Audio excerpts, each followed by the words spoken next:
to that, things have been good. It is spooky season now. I feel like once all of that rain hit and all the clouds hit, it's now fall, Yeah. right? And the fall equinox technically was on Saturday. I mean, like, So it's fun little official. fact. Yeah, so it is official, but it feels like the weather also has turned. So Yes. I'm excited.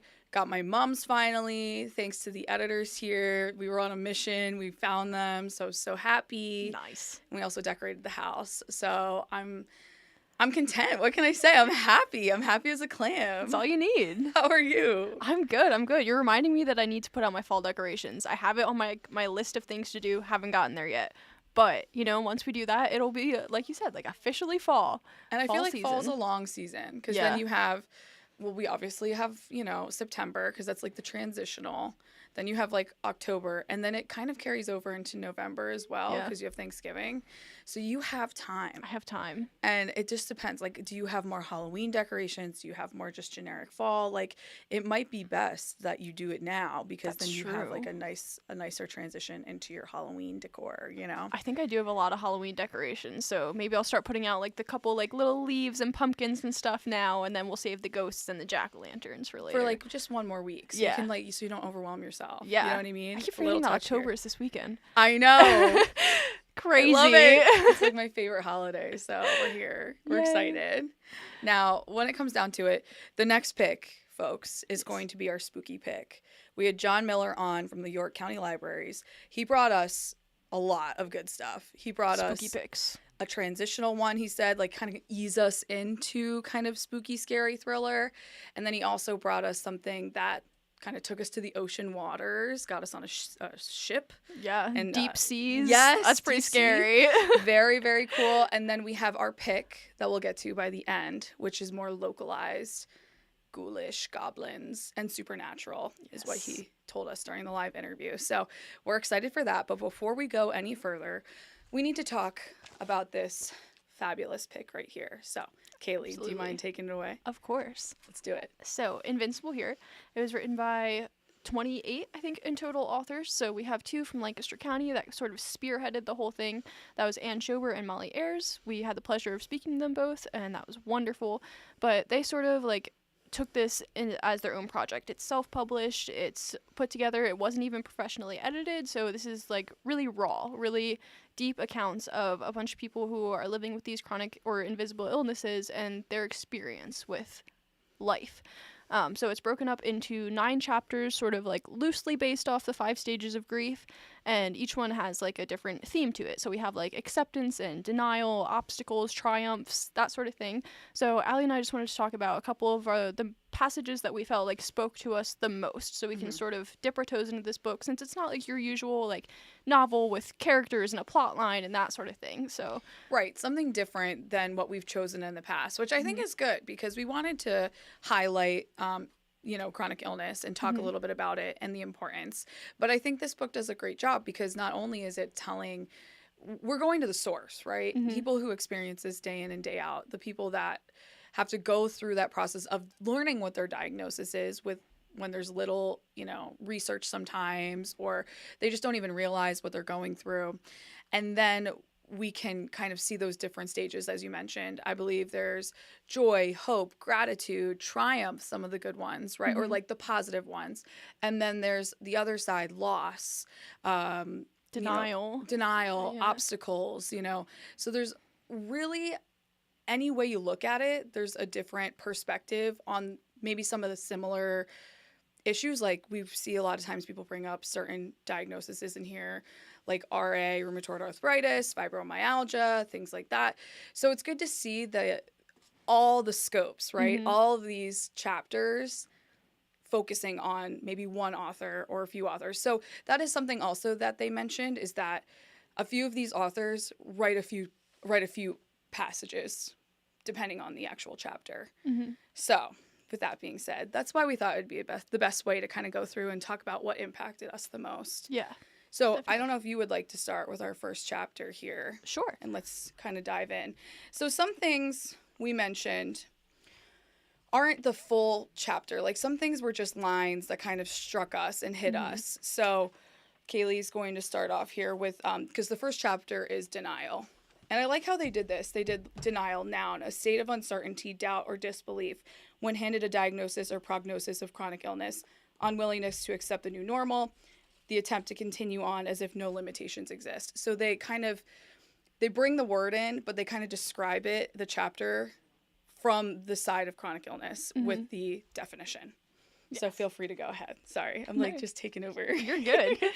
So I think the passage that spoke to me the most in denial here was there's a woman with cancer, which that first spoke to me because, and actually when we talked to her mentioned this as well, you don't think of cancer as a chronic illness, at least I didn't, because like, I don't know, it kind of seems like it's here and you beat it and it's gone, or you don't beat it, as sad as that is, but it's really not. Like, it's living in your cells. It can always come back. So this chapter in denial, this passage, I mean, this woman is talking about having cancer, finding out that she had cancer, and then it does come back.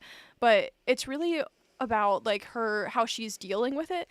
And she talks about how she has to drive to Philly, like, once every day for, like, 6 weeks, I believe. And how she's like, okay, like, how am I going to get through this? So she goes through, the denial, like, no, I can't have cancer again. This can't be happening. But then she talks about how she decided to make it fun, like almost like a game. And she has all of her friends and acquaintances, and somebody rides along with her every day into the city, and she has them draw a picture. And they drew all sorts of things, all sorts of fun things to, keep her spirits up. They drew they drew their adventures, they drew whatever was on their mind. And she said it was just this really great way to, like, keep the positives there, even though there was this really hard thing that she was going through. It really just, like, lifted her spirits and reminded her that, like, she has this community and stuff. And I just thought that was really powerful and such a great idea. Yeah, I mean, anybody can incorporate that into their lives, right? Yeah. Like, you don't have to necessarily have something like as serious or as life-changing as cancer to incorporate something like that, because it always goes back to gratitude, I think, too, in life. Like, you're not going to be happy unless you find things to be grateful for, even in the worst of times. So I think that was also something to note. So yeah, definitely. Very cool. Okay. Mine was about this person has a perspective of their father, and, like, how they think that they're going to be exactly like their father, and watching as their father is suffering with this illness. And it was rheumatoid arthritis. So basically, some of the things that I picked out, it was like, I watched as his independence was taken away. I watched as the inflammation of rheumatoid arthritis wreaked havoc on his joints, heart, kidneys, and lungs. And then it kind of goes down into the denial part, where it's like, the doctors must be wrong, all caps or bolded. The doctors have to be wrong. The doctors need to be wrong. And I thought that was really interesting. I wake up every day hoping that my diagnosis will be reversed. I wake up every day not knowing what my future will be, but I do know this: I will fight just as hard as my father did, while still hoping the doctors are wrong. So I think that really depicts denial, right? Like, I think that's, like, the rawest form, hearing something, getting a diagnosis, and thinking, this can't be right, this can't be me, but knowing that it is, you know what I mean? Like, yeah. She knows her father had it. She knows or this person rather knows that they might have it because of their father. And then to see their father go through it, and then knowing that they're going to go through it, it just was, like, for me, the most just what would you say, like, the most like clear version of denial. Yeah. You didn't have to, like, look past anything. The author really was just like, this can't be happening. Yeah. Literally, this can't be happening. And I think that's what I would feel, you know what I mean? Definitely. In a scenario like that. So yeah. That's why this one spoke to me. I thought that was an interesting way to write it, but, like, also, like, the truest form of really the actual chapter. Driving it home. Yeah, literally. Now, the next one is acceptance, I believe. Yes. So if, Kaylee, you want to go through your pick for acceptance. So this is one of the ones that it was really, like, the last line that really spoke to me. This person is just talking about, like, you know, all of the things that you go through when you're diagnosed with a chronic illness, and just, like, having to adjust your life. And then the very last line in the passage, it says, "Chronic illness wasn't our choice, but living is."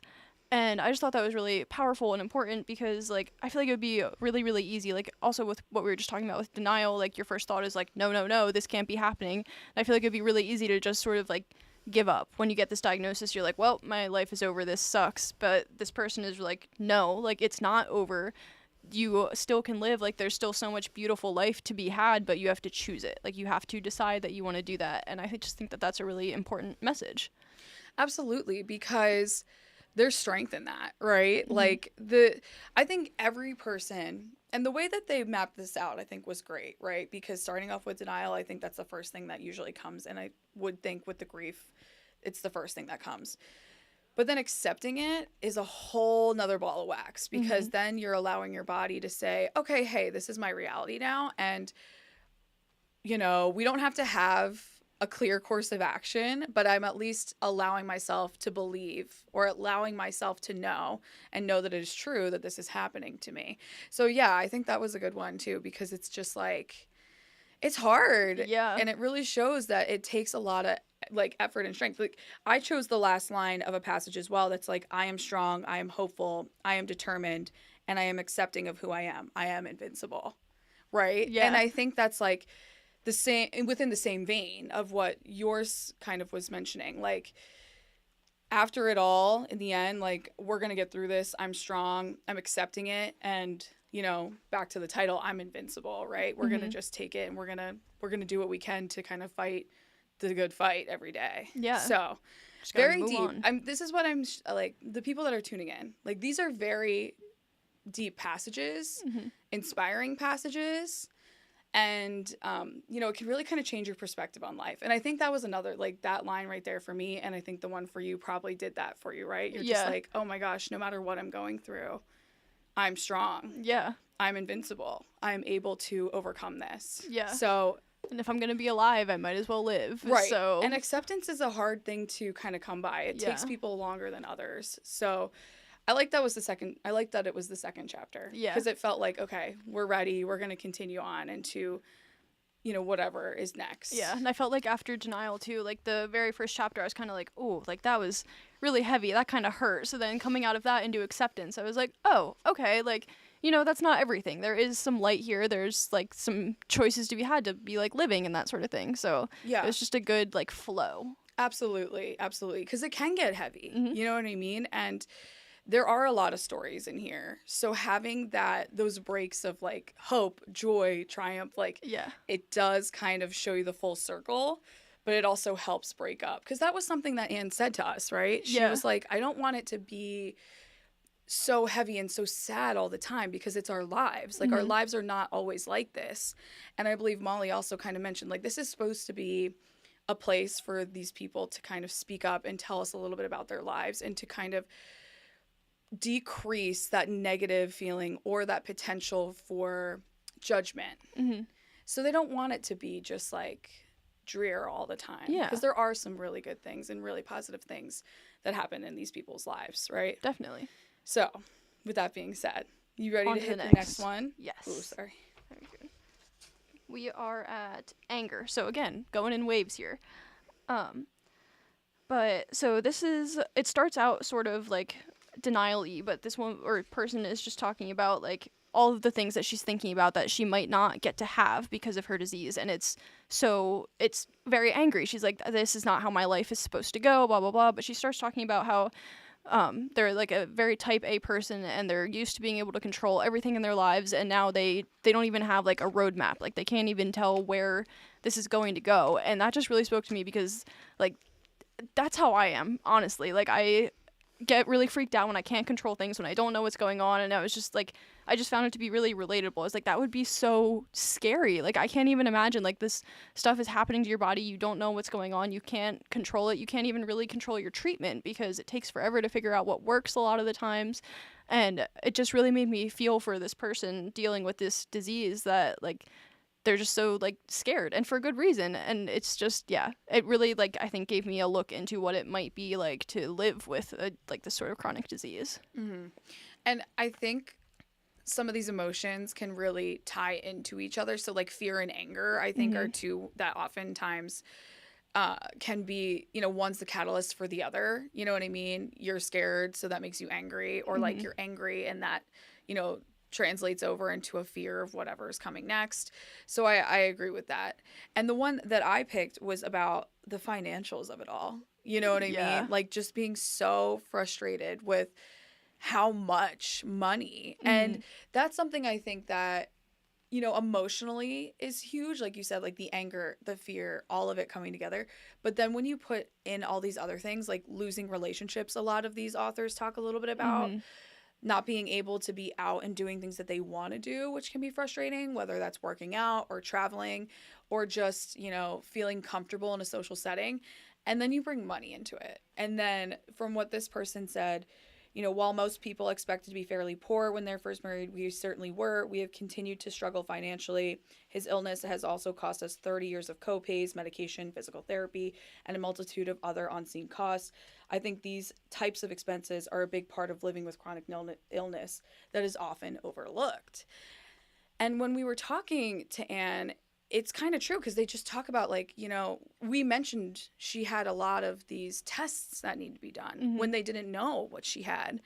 So then those tests add up. And then when you finally figure it out, you need to know, like, what am I supposed to do to combat some of these symptoms? Okay, well, that adds up. And then, okay, something new is happening. And I thought that was interesting, too, because you know how they always say everybody thinks about their financials and everybody always thinks about money and, like, but imagine it's because of an illness that you can't control. Yeah, it's like, just so frustrating. Like, yeah. It's not even like it's your own like spending problem or anything like that. Like, I think that would be a lot easier to accept than this thing that you didn't choose, you didn't even know was happening. All of a sudden, it's just draining your finances. Like, that's stressful. Right. You're denying its existence.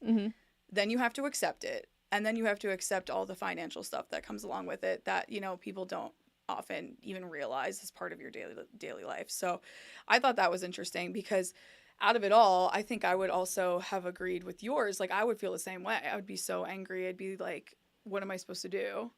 But then to think, like, now I'm like paying for it too. It's just like, wow, you know what I mean? Perspective changed. Like, now I'm even more upset, Yeah. you know? It's not even like, oh, I have to adjust my budget because I just bought this super cool thing that I really wanted. Like, that's one thing, but just having like this choice completely ripped away from you, like that's heartbreaking. Right. And so I'm sure you guys are wondering. So we're saying this author because all of these accounts are anonymous. Yes. So we don't know who wrote each one. We do have a semblance of some of the ones Anne wrote just because she told us in confidence during the interview. She didn't mind that we say which one is which, and I think we will come upon one of hers that's she has told us she wrote. But that's why we keep saying, like, this person, because we don't know 100% who wrote each one. When it comes down to the next chapter, I'm trying to see because sometimes mine aren't as.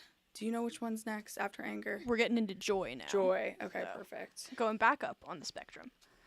And this one I just thought was really cool because it's somebody who's talking about they were diagnosed with type 1 diabetes, which is, again, I think an illness that you wouldn't necessarily think of as a chronic illness, but it definitely is. It's there all your life.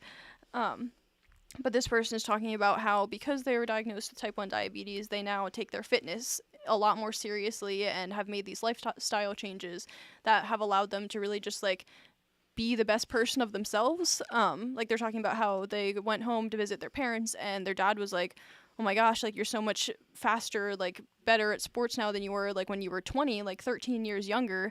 But it's just because this person has put so much time and dedication into their health because of their diagnosis. So they're like, you know, like, as much as this maybe isn't what I would choose, it's not the best, it kind of sucks, like, it's resulted in me being a lot more fit, a lot more healthy, and, you know, that's a good thing. So I just thought that was really cool. They could find that, like, positive in all of it. Yeah, because like I said, some people, depending on the diagnosis, you lose the ability or even the confidence to go out there and do some of the things that you used to love, whether that be taking a run or taking a walk. I know that there's definitely a few of the authors that mentioned some of the running clubs they like to join or some of the big things that were important to them, like running 5Ks and things like that. So some people aren't able to do those things, and I think that whenever I hop on to, like, a Peloton, they always talk about, like, okay, let's, you know, be grateful that you have the ability to decide that you want to do this today. You know, something as little as that. So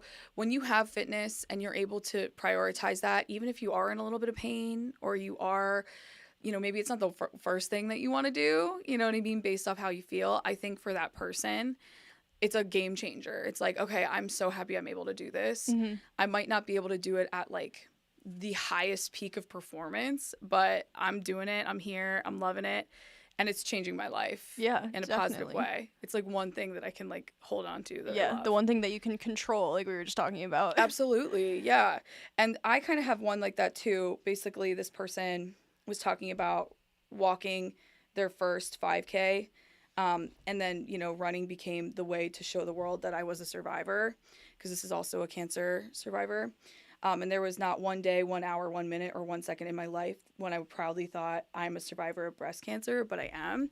So I think, like, going back to the fitness, like, it doesn't always have to be that fitness, but you just have to remind yourself that, like, I am doing life. I am living my life. You know what I mean? Yeah. Like, no matter what's happening, like, that is a goal. That is an achievement in its own self, in its own right. You know what I mean? You're doing the dang thing. Yeah. I don't have to get up and do 1,000 things to feel like, wow, I was able to just live, and I lived and did what I want, and I am a survivor. You know what I mean? And I think sometimes it's hard to forget when you're the hard part, or the darkness, right? Like, to find that light. So I thought that was a nice one. I thought that was like kind of smooth and easy, and, you know, made a big difference for that author, at least. Definitely. So now we're getting into obstacles. So this is another one I'm just going to read like the last couple lines. It says, "Life is not a bed of roses. I faced obstacles every single day, but it does not deter my actions or plans. Obstacles are just that, obstacles. I can work around most of them, but some are simply impossible."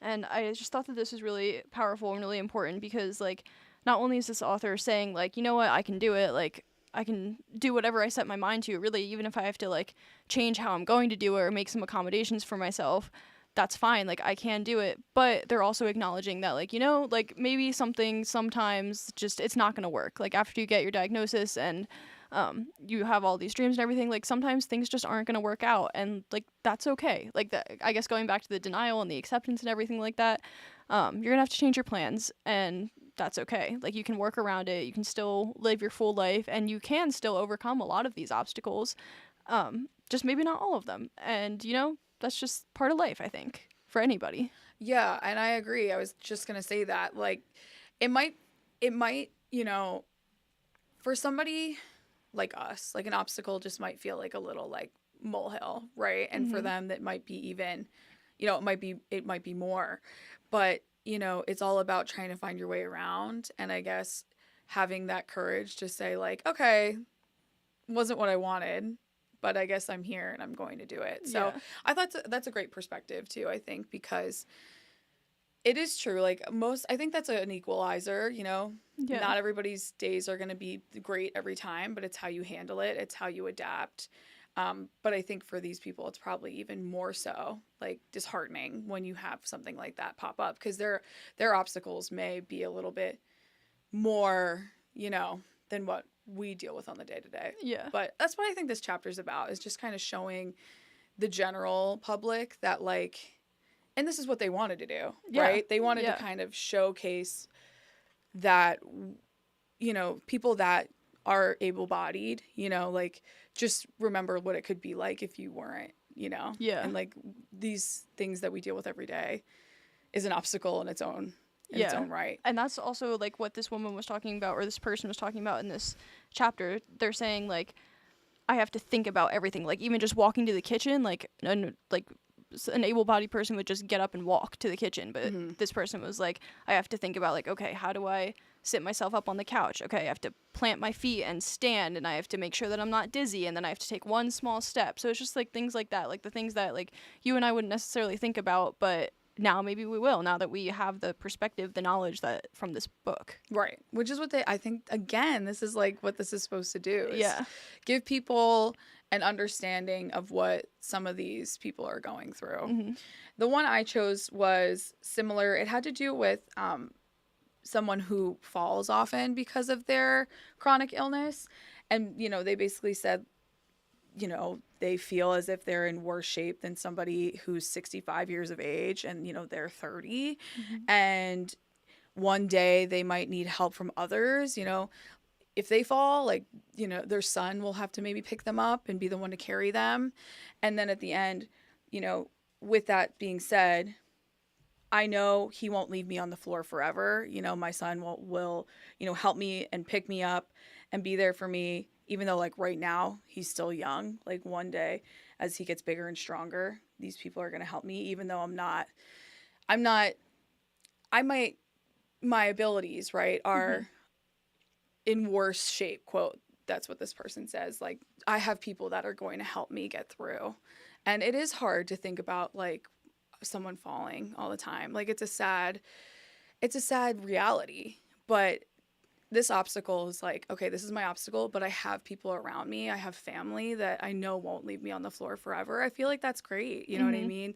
Almost like a little positive swirl at the end to something that's like, I deal with this every day and it's super hard and it's super sad, but at least I can rely on my family. And I know even my kids that are, you know, really young right now are only 38 pounds will be there to pick me up when I fall later in my life. Yeah. You know what I mean? And he'll be bigger and stronger then. Yeah, yeah. And together they'll probably be stronger as a family unit. Absolutely. You know what I mean? So that one spoke to me. Yeah. Again, the obstacles don't have to always be so heavy, I think, like some of the other chapters. It's like, it's nice to see that some of them wove in there, like ways that they're able to overcome their obstacles or like people they look to and people they love or people that they you know, you're the doctors. I feel like a lot of them were like really, really talking fabulously about the staff that they all had and like the families and, you know, that's a support system too. Definitely. You know, your physicians. Yeah. So I thought that was nice as well. The next chapter that we have here, this was the only one that we wanted to read out loud because this one really spoke to both of us. So this is in Triumphs. So we have, I was loaded into a big white box truck, finally happy to be out of the storage warehouse and on my way to the helper I was designed to be. I started getting more eager and anxious as we quickly approached her home. I'm going to make a difference in her life. I am doing what I was made to do. As her husband opened the door and greeted my handlers, they pushed me into her home. Standing behind him was a woman who looked unsure, questioning, and crying. This was going to be a very difficult job, but I knew someday I would become her best friend. Her husband looked at her with hope in his eyes and simply said, "Take a seat. Let's see how you like it." Her eyes filled with tears, and she simply stated, "No, I am not ready." He pushed me into the garage, where I sat for months, untouched, unseen, unnoticed. Her husband, whom I have come to admire over these last few months, kept placing me in the trunk of the car so that she could use me as she walked around town with her friends and family. However, I was never utilized. I remember hearing so many of her excuses. "It's not that far. I'm not hurting today. I'll be fine." And so I remained in the garage with hopes of Sunday becoming my owner's new best friend. I waited. I waited. I waited. I felt the seasons change while I sat unused. From the bitter cold to the sweltering heat to the subtle cool air of spring and fall, I knew someday my purpose would be fulfilled. And then it happened. I was taken into her house and decorated with Notre Dame decals. I had so many embellishments that I felt special and hopeful that this was the moment I had been patiently awaiting. I remember feeling the excitement as her family discussed the upcoming football game. They talked about everything from tailgating to when they were leaving and more, but I quickly became the center of discussion. "Mom, we want you to go to the game, but you have to use the wheelchair." "Mom, stop being so stubborn." "Schmoopy, please, do this for me." And at that last plea, with tears falling down her cheeks, she looked at me for the first time with hope in her eyes and simply said, "Okay." I was, once again, placed in the trunk of the car as we ventured for a weekend away to watch her favorite football team. But this time, I was hopeful. The cars were unloaded. The food was being grilled. Cornhole was being played. The beers were flowing. The taste of victory and excitement lingered among the fans who traveled from near and far. But I was missing it all. I was staying hidden. Until I felt warm hands grasp me gently. She stood in front of me. She was shaking. She looked at her family, who were gently encouraging her, and she sat down with a sigh of relief. And then I heard her quietly whisper to me, "Let's do this." Oh, I know. The first time I read it, I was like, ah! Like, tears. And you brought this up when we were at the interview. And I hadn't gotten to it yet. So I knew when it happened, I was like, oh, here's my time. Yeah. And I really, really loved the way this one was written. And this one was the one that Anne said we could say she wrote. And she always said that she had this, like, it was hard for her to say, yes, I'm going to take on the wheelchair. I want to use the wheelchair, because it was just something that she wasn't ready to do, Yeah. essentially. And having it being written from the perspective of the wheelchair, I mean, you said it first. Like, you thought that was awesome. Yeah, I was so excited. Like, I don't know. I thought it was really interesting and just really different from everything else that was in here, like a different perspective and everything. And I know I've said this before, but like I was an English major, so I love like the creative writing and that sort of thing. So I was just super excited, and I think it was a really, really like informed perspective. Like, I wouldn't have.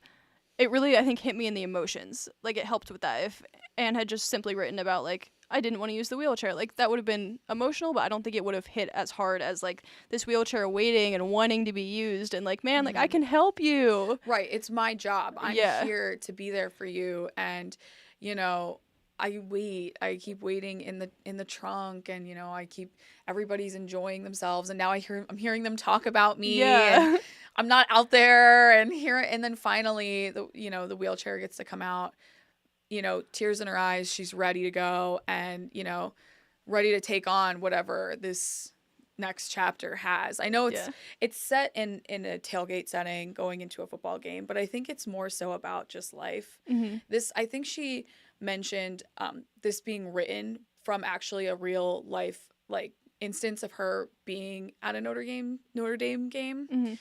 But I think it's also can be brought into, like, any situation. Like, you can say this to go into the grocery store. You can say this just to go for errands. You know, you might think a second thought, or, like, the author here could think, like, oh, not today. I don't need it. I don't need it. I don't need it. And then, you know, there goes another day where the wheelchair waits for its time to be used. You know what I mean? Yeah. So, yeah, so happy. Like, it's like, again, another, like, happy little culmination at the end. Yeah.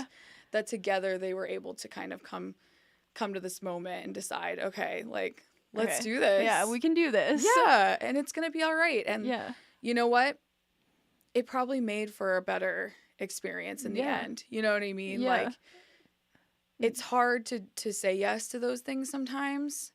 But I think in this instance, like, there was probably, like, happy tears all around. Yeah. You know what I mean? And it made me think, too, of what Anne was saying to us about, she was talking about how, like, she feels awkward, like, when she goes to the store, parking in, like, the handicap spot or something like that. She's like, well, if it's a day, like, if I'm having a good day and I'm not, like, limping, I don't look sick or anything like that, like, are these people going to judge me?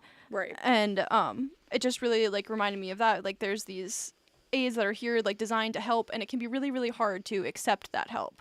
But it can also be a really beautiful thing. Yeah, and it can make one little thing in your life a little easier. I mean, I wouldn't know, like, the extent of that, but I think, like, when it comes down to these things that are supposed to be fun and family and all that, like, you know, where does it line up? You know what I mean? Like, is this going to make me, like, my thing is always, like, what's going to make me happiest? You know what I mean? And I think, like, when she has her husband with her and she doesn't feel that sense of, oh, should I do this? Should I not do this? It's like, okay, this makes me happiest. Like, I feel like I have somebody with me. I feel like I'm able to do whatever. You know, she has her support system. Yeah, definitely. I think taking that through other decisions can be hard when you're alone. But I'm happy that at least she, like, you know, you have to have somebody to kind of lean on in times like these. Yeah.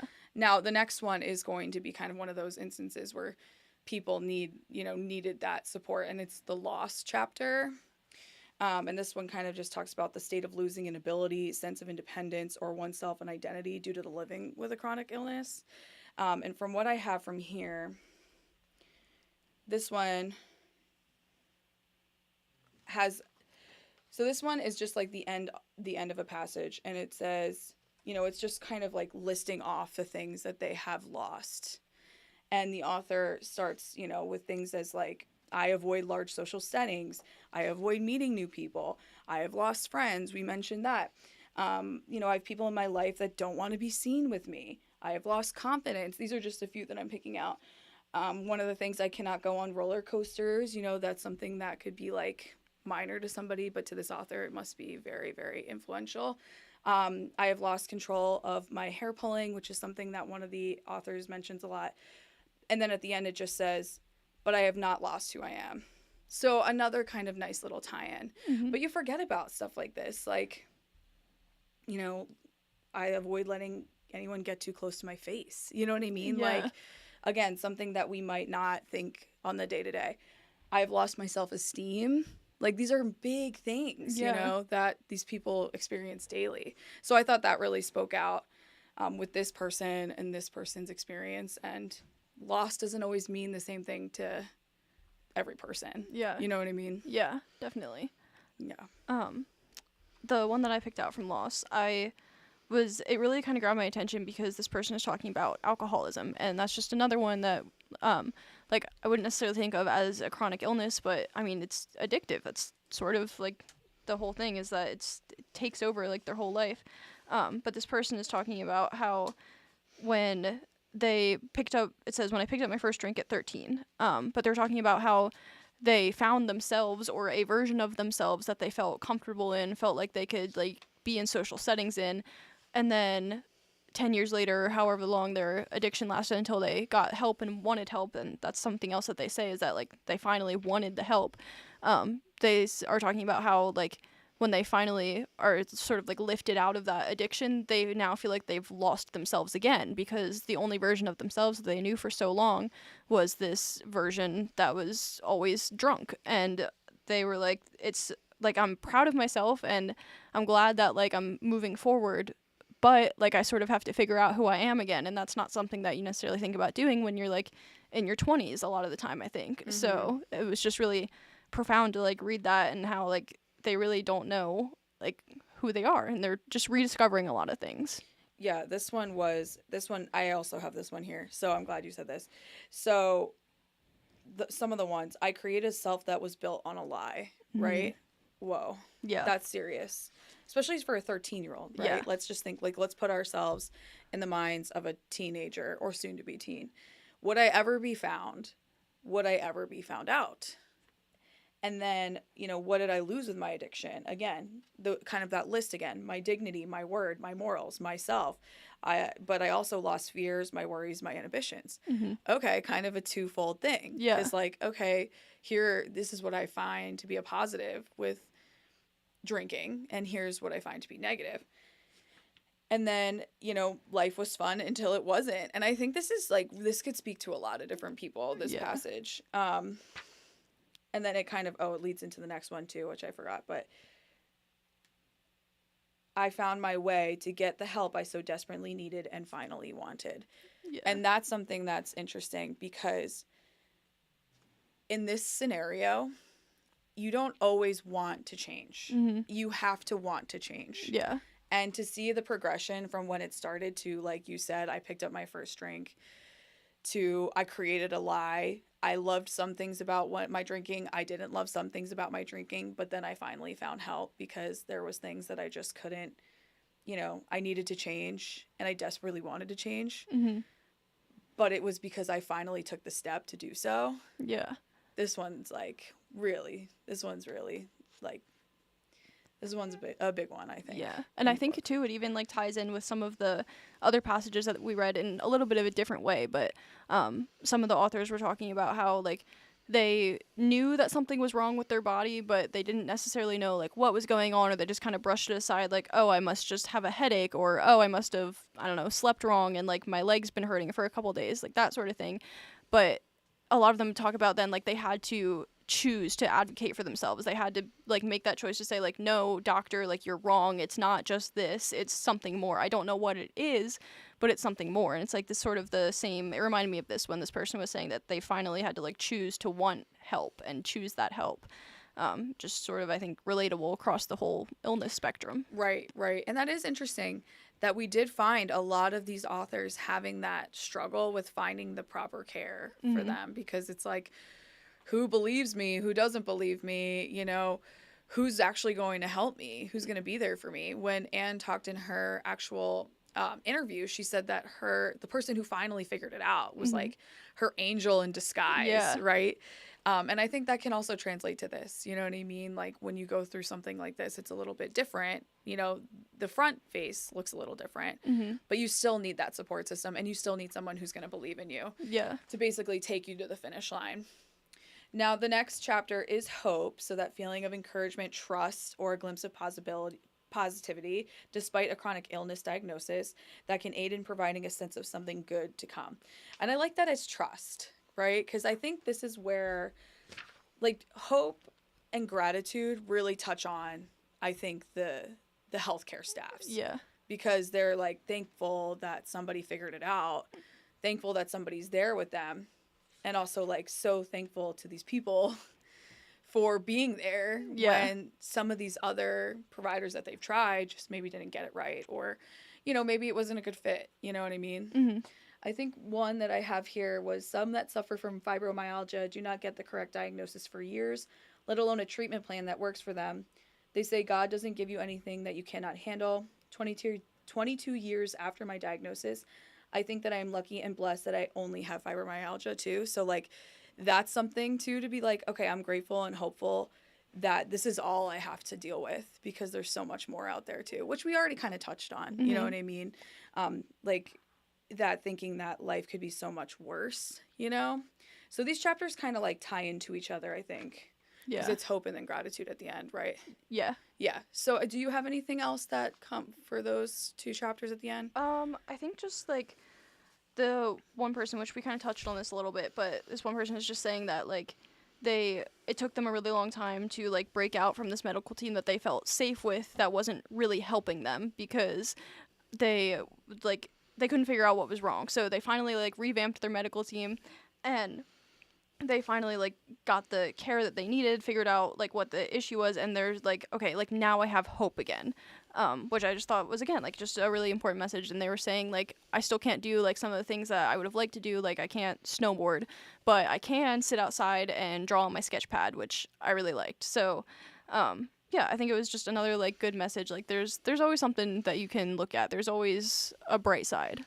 Right. And I think that's what those last two chapters were for, basically to say, you know, if it's not my healthcare team, then it's just like the fact that I have just this illness, or like the fact that I can be a part of my running team, or the fact that I have this family that I get to spend time with. You know, I have kids, I have grandkids, like this is amazing, you know, and or like some of them talk about like just how happy that they were able to have a baby. Yeah. You know what I mean? Yeah. Which speaks to me, obviously, because I'm, you know, coming to the end of my pregnancy here, but yeah, it can be really like eye-opening. And I was like, oh my gosh, you know, just to think like how these things really, you know, can, like one small conversation can lead to a huge diagnosis that can lead to an even bigger life change. Yeah. You know what I mean? Like something doesn't feel right. I don't know what's going on. I'm going to the doctor just to get a checkup. Doctor's like, okay, like let's really do some tests. Those tests lead to an even bigger conversation and say, hey, okay, this is something that you have now. And then it leads to this huge life change and so many different facets, which I think all of these authors really were able to speak about. Yeah. And at least show us, you know, as readers, what it's really like. Yeah. And I think Anne touched on that too a little bit, like when we were speaking to her. She was telling us that like her journey with chronic illness started like 6-ish years ago, but it sort of was like coming up before that and she just didn't realize it. But like she had these surgeries on her shoulders. The doctors thought it was bursitis, and then like just cleaning out all the gunk that was like in there, and it was just like one thing after another. And then when she finally got her diagnosis, she was like both relieved and devastated, I guess, for lack of a better word, because we were talking about her father had gone through this. And so she sort of knew like what the rest of her life would maybe look like, but at least she had a diagnosis. She had a concrete word, 2 words, I guess, in this case, but like something that she could latch onto and say like, okay, this is what it is. We can make a treatment plan based around this. Like something, there's some stability, you know, and I think that's what was really important to a lot of these authors, was just that stability. Right. And educating the public, and also giving people this sense of like, okay, this is how we want to be perceived, and we would really appreciate like a lack of judgment, a lack of like, you know, in these social situations where we're already feeling uncomfortable, like let's make this as comfortable as possible. Like now you know kind of what's going through my head versus like what you know, there's no, when you read something like this, I feel like I'm like, okay, awesome. Now I know how you feel. Now I know how I can react. now I understand how I can be when we're in the same situation. You know what I mean? Yeah. Like, I feel like it really gives me this sense of like understanding. Yeah. And the one like example that just pops in my mind when I was thinking of that, there's one of the passages in here is somebody talking about how they were waiting to cross the street, like going to the store or something, and a car like stopped to wait for them and like let them cross, and the person was trying to wave it on because they knew that it was going to take them a really long time to cross the street just because of whatever illness they had that made them move slowly. And the car was like, oh no, like stay, like, or like go ahead, like I'm gonna stay right here. And the person that was really frustrating because they felt like their choice was being taken away from them, their like free agency, because they were like, I know what I need, and I know that this person is just trying to be helpful, but it would be more helpful if they would understand like what I'm going through and just move along, let me do my thing, and let me like not take care of myself, but like just like they knew what they needed. So yeah, trust that. The other thing is too is like it's hard sometimes to put yourself into someone else's shoes, Yeah, or like put yourself definitely. in the mindset of somebody else. So trust that they want you to go. Yeah. Essentially. Yeah. Like if you say go and they're like, no, you go, like, okay, there might be some anxiety there. There might be some stress. Okay, I will just go. Yeah. You know what I mean? Yeah. And that's almost better than trying to like continue this whole like, okay, who's going situation. So great perspective. I think this was a great read. Yeah, I agree. For somebody who may be struggling with some of these chronic illnesses, they have contact information at the back of the book. So you can contact Anne or Molly, or I believe like just the Invincible team to kind of talk about your situation, and then maybe also become part of the community. They also have plenty of resources online, which I think is really nice. Always good to be able to like do your research before you embark on maybe like going to something, or going to a reading or something like that. So if you or someone is struggling with chronic illness, they are thinking about maybe putting out another piece too, so just be on the lookout for that, to maybe be included. I know when they were polling people for this book, they had 500 submissions.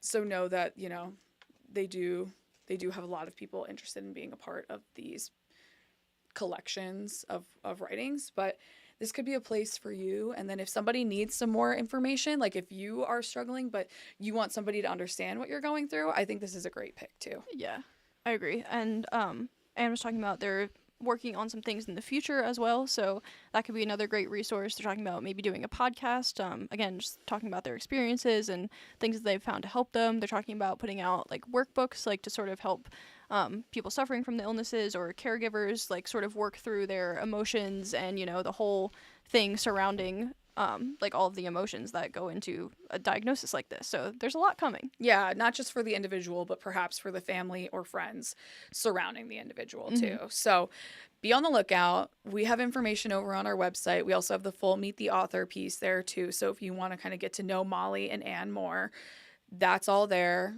FOX43 Book Club. We got it all for you. Now, I think we hit the nail on this one pretty good. So if you are still somebody who hasn't read this and want to pick it up, we have all the information of where it's available. As we mentioned, it's self-published, so bear that in mind. But, you could always hop back online, take a look at our discussion, and then feel free to comment down below. But we have this book coming up next. Yay! So we're already thinking about our spooky pick. Yes. Now, Kaylee, do you want to tell the people about Coleridge Hoodoo? Absolutely. So up next we have Coleridge Hoodoo, Paranormal Tales from Inside the Pit. And this is from Maxime W. Furyk. He is from northern Pennsylvania, I believe. But it's stories. He writes a lot about rock music and paranormal activity.